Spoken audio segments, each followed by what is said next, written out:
দীর্ঘ ৭০ বছর পর বাংলাদেশ ভারত নৌ চলাচল কর্মসূচিতে কলকাতা থেকে যাত্রীবাহী জাহাজ আরভি রিভার গঙ্গা ঢাকার পথে রয়েছে। বুধবার দুপুরে জাহাজটি পৌঁছে বরিশাল। আজ এটি চাঁদপুর নারায়ণগঞ্জ হয়ে ঢাকায় আসবে। জসিমউদ্দিনের ছবিতে বিধান সরকারের প্রতিবেদন।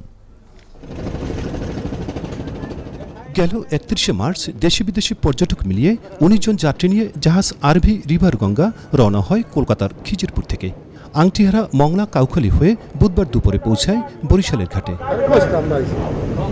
ভারতীয় ইনল্যান্ড ওয়াটার অথরিটির অধীনে পরিচালিত জাহাজটিতে এসেছেন প্রতিষ্ঠানটির সাবেক চেয়ারম্যান। তিনি জানান, ভবিষ্যতে বাড়বে জাহাজের সংখ্যা। আমরাই প্রথম যারা এই জাহাজে করে কলকাতা থেকে ঢাকায় এসেছি। এর মধ্য দিয়ে উচ্চমানের ভ্রমণ ব্যবস্থা চালু হলো। এই দিনটি আসলেই উদযাপন করা উচিত। প্রায় ৭০ বছর পর নদীপথে বাংলাদেশের সাথে ভারতের যাতায়াতে খুশি যাত্রীরা। তারা বলছেন, ইমিগ্রেশন প্রক্রিয়া অনেক সহজ, পাশাপাশি প্রাকৃতিক সৌন্দর্য দেখতে দেখতে যাওয়া যাবে গন্তব্যে। We really enjoyed ourselves with some lovely scenery. We saw Sundarbans, we saw some local Bangladesh village. Quite comfortable, everything went fine.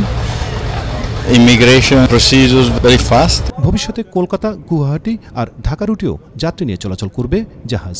So for that we have a special new ship which আমাদের এ ধরনের আরো কয়েকটি জাহাজ নির্মাণাধীন আছে, যেগুলো গুয়াহাটি থেকে ঢাকা এবং ঢাকা থেকে গুয়াহাটি চলাচল করবে।